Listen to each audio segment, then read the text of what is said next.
When you think of Europe's iconic infrastructure, what comes to mind? Probably the Channel Tunnel between the UK and France, or the Öresund Bridge connecting Denmark and Sweden, the kinds of projects that once made the whole world look up. But while the old continent is now struggling with aging infrastructure, traffic jams, cost overruns, and political deadlock, out in the Baltic Sea, a new generation of infrastructure is quietly being built, block by block in concrete, and then dropped to the bottom of the sea. This is the Fehmarnbelt Tunnel, 18 kilometers of concrete and steel lying up to 40 meters below the water's surface. A place where you'll cross in just 7 minutes by train or 10 minutes by car on a route that used to mean a 45-minute ferry ride.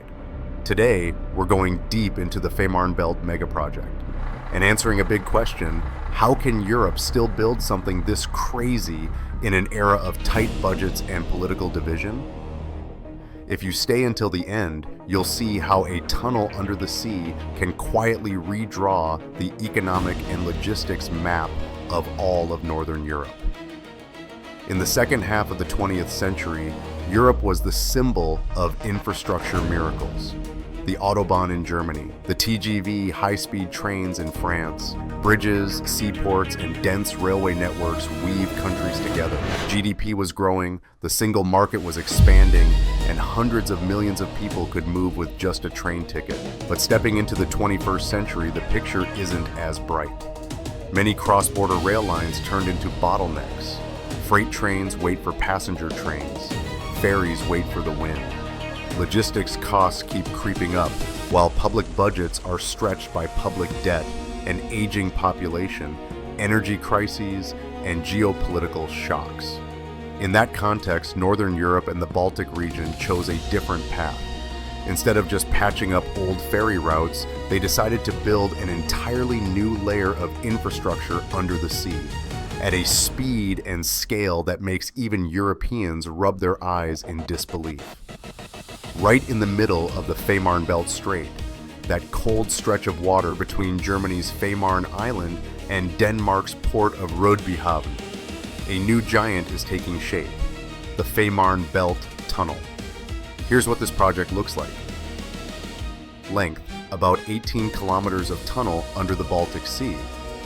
Total investment around 7 billion euros for the main package, with construction giant Vinci alone holding 3.8 billion euros in contracts.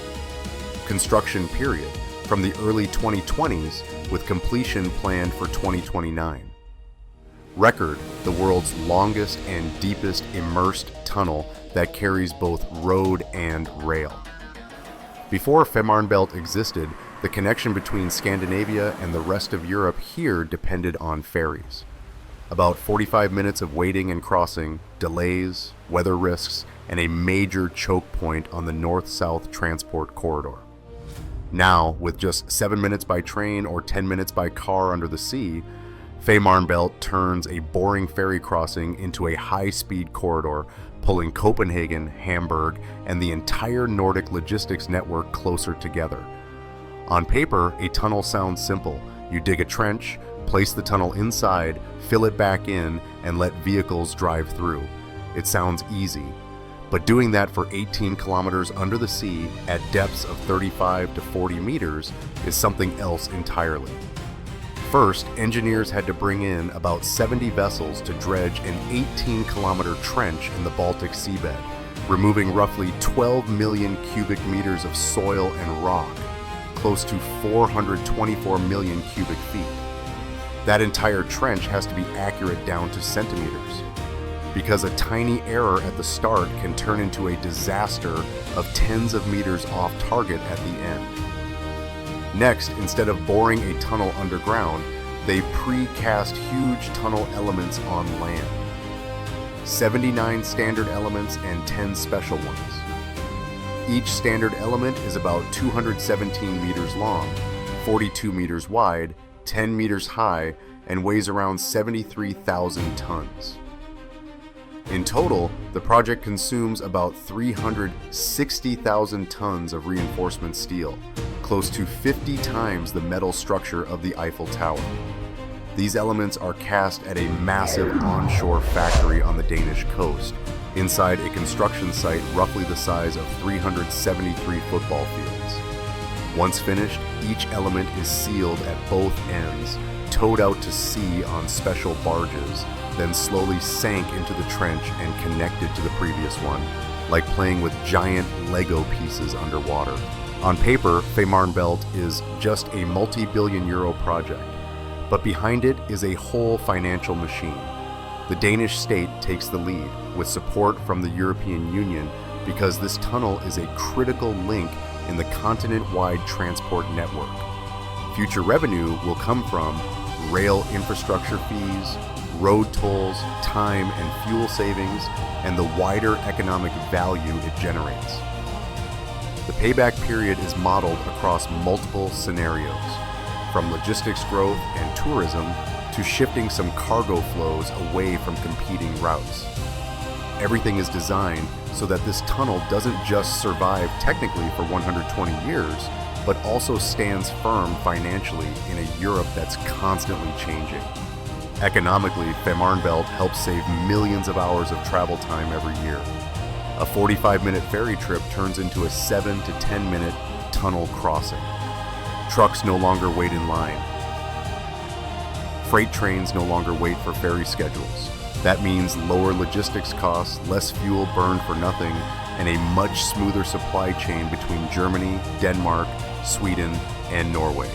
Tens of thousands of direct jobs in the construction phase, and a wave of indirect jobs in transport, warehousing, and services will follow. Socially, the old ferry towns begin to change roles. They're no longer just waiting areas filled with parking lots and quick-serve diners. They can become places that people actually want to live in, with hotels, cold storage, logistics hubs, new housing, and better education and healthcare services. Young people in northern Germany and southern Denmark have more reasons to stay, because the effective job market within a few hours of travel suddenly stretches across northern Europe. Geopolitically and in terms of regional competition, Fehmarnbelt puts the Scandinavia continental Europe corridor in a completely new position. It becomes the shortest, fastest route connecting northern Europe to the rest of the EU, directly competing with other ferry lines and longer detours through rival ports. In the race to attract cargo, supply chains, and investment, this is a trump card that not every country has. When the first images of 200-meter-long tunnel elements being towed out to sea appeared, social media users across Europe couldn't believe what they were seeing. Some commented, "While my domestic railway still runs like it's 30 years behind, they're out there floating a 70,000-ton building in the middle of the sea." Others complained, "We argue for years over a small bridge, and they quietly build an 18-kilometer tunnel under the Baltic."